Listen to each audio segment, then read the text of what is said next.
Our next story is from Pakistan.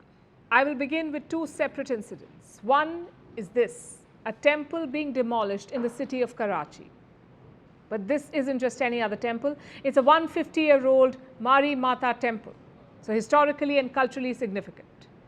But when has that even mattered in Pakistan? Anyway, the demolition happened last week. That too in the middle of the night. It happened almost like a covert operation. Residents say there was no electricity in the area. The bulldozers came in the middle of the night. Even a police vehicle was giving them cover. They razed the entire structure. Only the outer walls and main gate were left intact. And just like that, a 150-year-old temple was reduced to dust. And that's just one incident. The second one was in the Sindh province. Again, a temple attack. This one was located in the Kashmir area of Sindh. But this time it was not raised by authorities. This time the temple was attacked by rocket launchers. Imagine that. A place of worship being hit by rocket launchers. And this was a small temple built by the Hindu community in the area. Some 8 to 9 gunmen were involved in the attack. They fired rocket launchers at the temple, but these failed to explode. So thankfully no one was harmed. They continued until the police reached the spot. So we have one temple demolition in Karachi and another horrific attack in the Sindh province. What explains these sudden attacks? What is the reason behind this rising anti-Hindu sentiment in Pakistan? The answer may be a little closer home. Some of you may have heard of her, Seema Haider. She's a Pakistani mother of 4, but her story is an interesting and bizarre one. She left Pakistan to run away to India. Why? Because apparently she'd fallen in love with a Hindu man here. Sounds like a cross-border love story. Authorities say there may be more to it. But this is where things get weird. Seema apparently met this man while playing the popular game PUBG in 2019. So she escaped to India via Nepal. Soon they settled near the capital, Delhi. Earlier this month, she was arrested for illegally entering India without a visa. Her lover, on the other hand, was jailed for sheltering illegal immigrants. Now we understand they're out of jail, but it looks like this story did not go down too well with Pakistan. Groups threatened to attack Hindus and their places of worship there. They said it was in retaliation to the so-called love story. So that could be one reason. But then again, with Pakistan, you never really know. It's not like they have a history of protecting minorities. Look at this report by the Human Rights Commission of Pakistan. It talks about the recent attacks. Let me quote from what it says. Alarmed by reports of deteriorating law and order in the districts of Kashmir and Ghotki in Sindh, where some 30 members of the Hindu community, including women and children, have allegedly been held hostage by organized criminal gangs. Hindu women and children being held hostage, all because some people did not fancy a cross-border love story. And this is not a first. Hindus are the largest minority community in Pakistan. Nearly 7.5 million Hindus live in the country. Most of them live in the Sindh province. This region has a rich Hindu history, but it's now making news for discrimination and persecution. Since 2020, more than 20 Hindu temples have been attacked in Pakistan. They were either vandalized or damaged. There are reports of forced conversions, kidnapping of Hindu girls and women, forced marriages, rapes, even beheadings. They are marginalized and targeted every day. And what does the government of Pakistan do? Absolutely nothing. Hindus may make up the biggest minority community, but there are no laws protecting them. In fact, there are no laws protecting minorities in Pakistan. When Pakistan was formed in the year 1947, its founder Muhammad Ali Jinnah gave a speech. It was a speech on religious freedom. He said that anyone is allowed to worship anywhere in the country, temples, mosques, or any other place of worship. 75 years later, temples are being attacked by rocket launchers in the same Pakistan. Now let's turn our focus to Afghanistan, where the Taliban look like they're actually up to something good. Last year, they banned the cultivation of poppy. That's the crop used to make the drug heroin. It was a major source of income for Afghan farmers, also a major source of funding for the Taliban. But they banned it. Now, on the face of it, the move seems like a rare positive by the Taliban, but the West is not happy with it. They're now raising an alarm over the shortage of the drug. Not making this up. Some in the West do not want this poppy ban to continue because this could lead to problems on Western shores. Our next report explains. The Taliban are in the middle of a war. Not the usual kind though. It's their version of a war on drugs. You see, Afghanistan is the world's heroin basket. For years it has produced over 80% of the world's heroin. But last year, the Taliban put a ban on poppy cultivation. Poppy is the crop that is eventually turned into opium and then heroin. It was grown throughout Afghanistan, especially in the west and southwest. Nowadays, you see headlines about the Taliban burning down fields of the crop. Now you'd think this was a good thing. The women-hating tribal warlords finally doing something good for a change. But it seems that the West isn't too happy about this move. Take a look at these headlines. The first article talks about how the Taliban's successful opium ban is bad for Afghans and the world. Yes, really. It's by the United States Institute of Peace. The organization is an independent institute founded by the US Congress, and it warns about the dangers of less opium in the world. Let's first look at some of the points raised. It says that poppy farming has helped Afghan farmers survive the chaos the country regularly goes through, that forcing them to move to other crops would bring more hardship to the small-scale farmers. It would also widen existing inequalities. Rich farmers could hoard opium harvests and sell the crop at a higher rate when supplies dry up. The poor farmers will be at risk. They could resort to selling assets like livestock to make ends meet, leading to ruin in the long run. This sounds like a humane argument. It considers the plight of poor Afghan farmers. But let's look at the other side. Almost 3.5 million Afghans are addicted to opium in some form or the other. That's about 10% of the population. The drug is wrecking lives, more so since the Taliban took over in 2021. After all, a lot of people turned to drug abuse to cope with the horror of the Taliban's return. So while the plight of the farmers is important, opium may not be the best way to support their welfare. The other arguments raised against an opium ban in the USIP article and others don't really focus on Afghans. They're about what will happen to the West. An opium and heroin ban will reduce the supply of the drugs in Europe because most of Afghanistan's heroin makes its way to Europe via Iran, Turkey, and then the Balkans. The relative ease of heroin access actually shields Europe from worse narcotics. From synthetic opioids like fentanyl. That's a drug leaving a trail of bodies in the US. It's reportedly 50 times stronger than natural heroin. Europe has managed to stay relatively fentanyl-free for now. The end of Afghan opium could change that, bring about a worse drug crisis in Europe. Now you can still justify this fear. While not brave or ideal, countries are of course allowed to prioritize the lives of their citizens over foreigners. But the other reasons given are less about life and more about comfort, the fear of immigrants. Once again, Europe wants to keep refugees away. Afghan refugees this time. The articles against the opium ban warn of a new exodus from Afghanistan, of farmers who lose their livelihoods coming to seek asylum in Europe, and for that the solution seems to be letting them continue farming poppy. It's ridiculous. How can the West be so xenophobic that they would prefer more drug production in the world over accepting refugees? How can they advocate just letting Afghans make more heroin instead of making room for refugees looking for a better life? The ending of Afghan opium should be celebrated.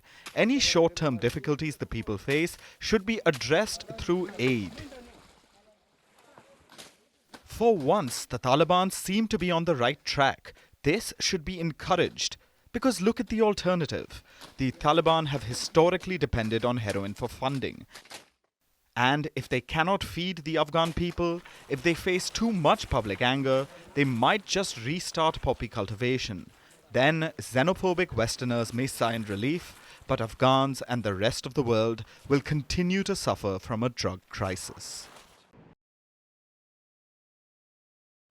Now let's talk about the Commonwealth.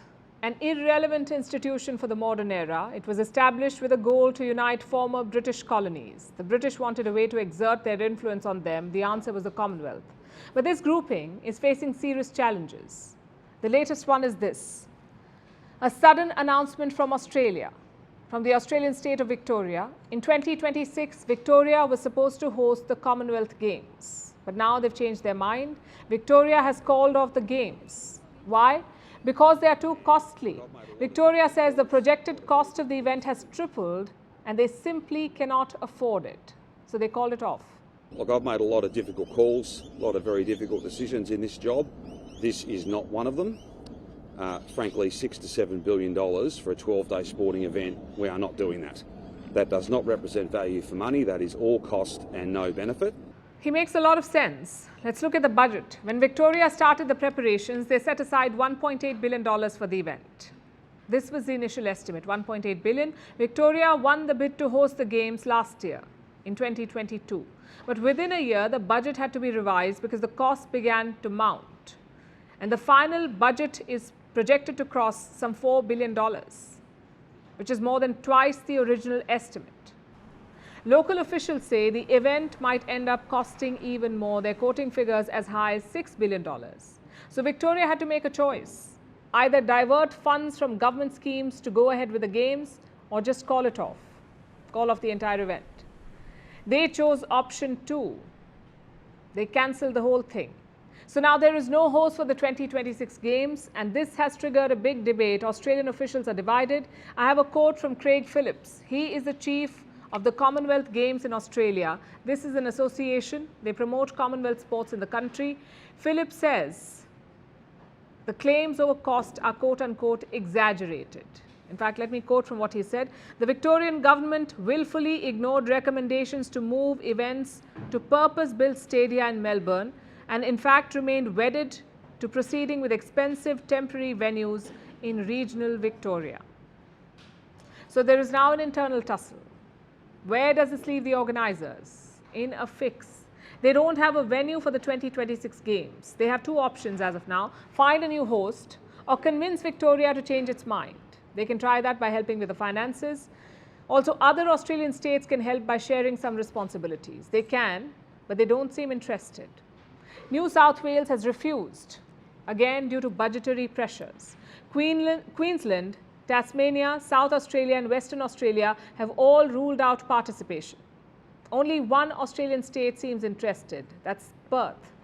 Its Lord Mayor has shown interest in replacing Victoria as the host. So we'll have to see how this plays out. But this is an interesting shift. Earlier, hosting these games was considered a matter of pride. It was a privilege. There used to be fierce bidding to win the rights to play host. But that's not the case anymore. Today, these hosting rights are considered a liability in a lot of cases because the bill is way too high. Take the case of the 2026 Games. There was only one bid for hosting rights, and that one bid came from Victoria and Australia. No other Commonwealth country applied. In the last few years, the event has struggled to maintain its relevance. Out of the last 5 editions, 4 were held either in Australia or Britain. That alone should tell you about the decline in interest. Our viewers in India would remember the 2010 Games. India was the host, and there was a lot of controversy, serious charges of corruption. And this has been the story elsewhere too. So many leaders feel it's better to stay away than play a host and get embroiled in the mess that follows. And this, by the way, is happening with the Olympic Games too. According to a study, hosting the Summer Games, the Summer Olympic Games, costs well above $5 billion, and the Winter Games at least $3.1 billion. These estimates are from a few years ago, so the cost would have only gone up. And then there are the overruns. Going by one estimate from MIT, the average Olympics goes over budget by 156%. 156%. Another concern is the maintenance of the infrastructure. What do you do with all these stadia and facilities after the Games? In many host cities, such venues lie neglected. Let me show you some pictures. This is the aquatic stadium from the 2016 Rio Olympics. It doesn't have any water. Now look at this, a stadium from the 2004 Athens Games. It is crumbling. Officials around the world see this. Leaders see it too. which is why interest in such sporting events is declining. To remain relevant, they will have to reinvent themselves and rein in the costs. In Singapore, a love affair has turned into a national scandal. This is in their parliament. Before we tell you about it, some context. Singapore is known for its extremely clean politics. So much so that at one time parliamentarians would dress only in white clothes to show people that they were quote-unquote whiter than white. But now some dirt has just tarnished this squeaky clean image. An affair has led to the resignation of 2 parliamentarians. Again, when we think of reasons for politicians resigning, an affair would not be too high on the list. But in this case, it's been called the biggest political challenge for the ruling party in 40 years. And it has caused quite a quake in the tranquil world of Singaporean politics. Here's a report. There's a political scandal rocking Singapore. The island nation just saw 2 parliamentarians resign. One of them is this man, Tan Chuan Jin. Until yesterday, he was Singapore's Speaker of Parliament. The other person to resign was Cheng Li Hui. She had been a member of Parliament since 2015.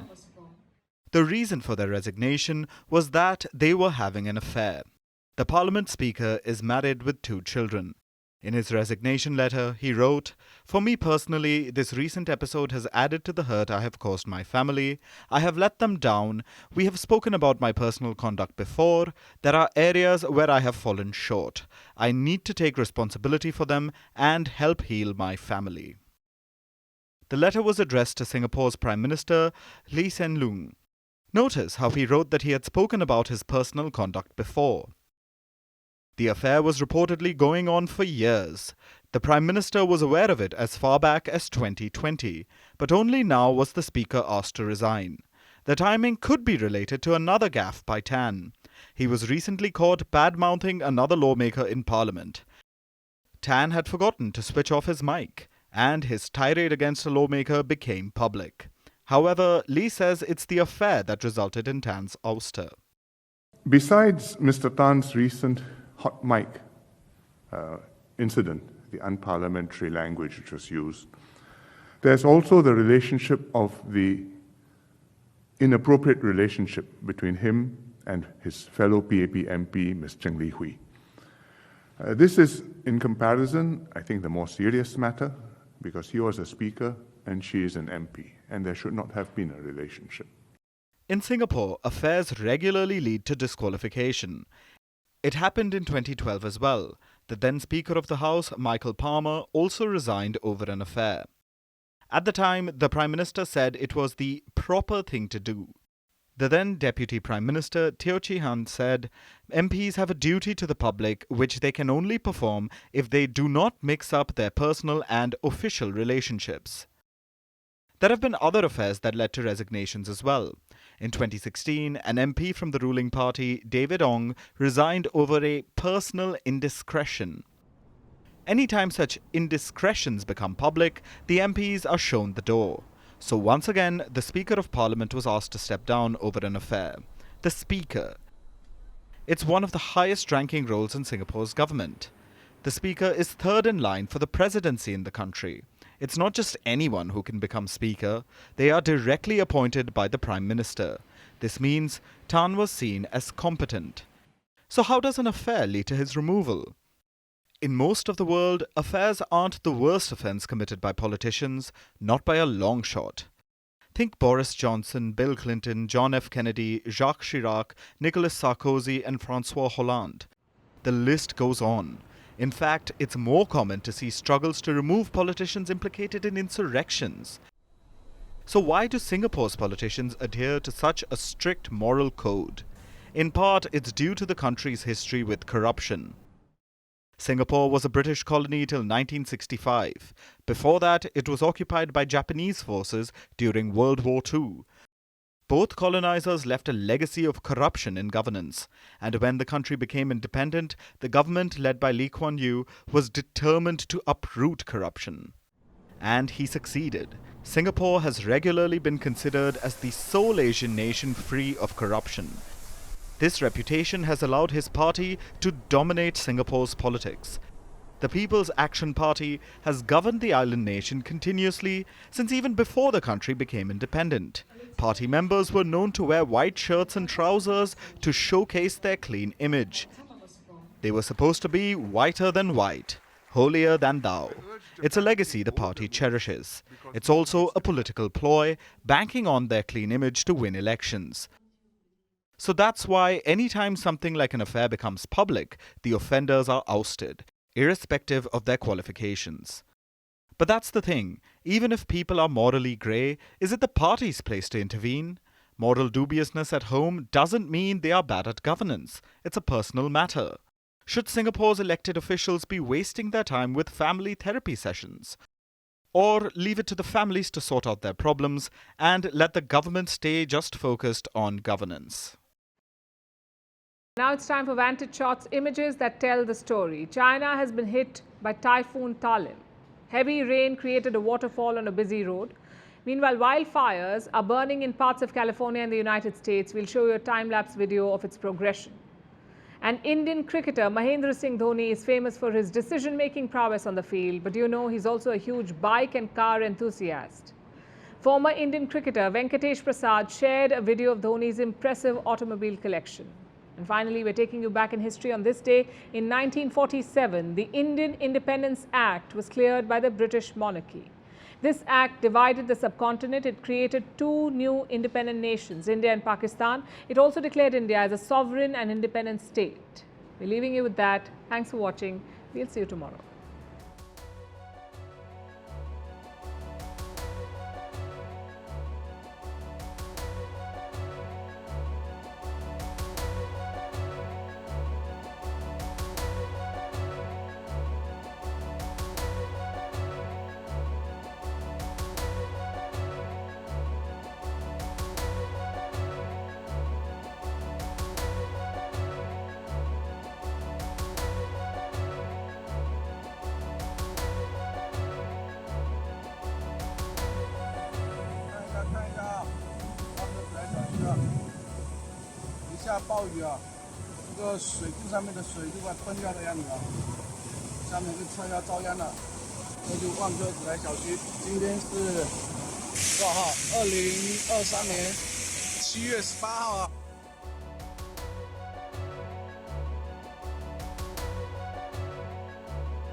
Any comments on this? Unless and until someone is mad about this, you can't. I'll take a video.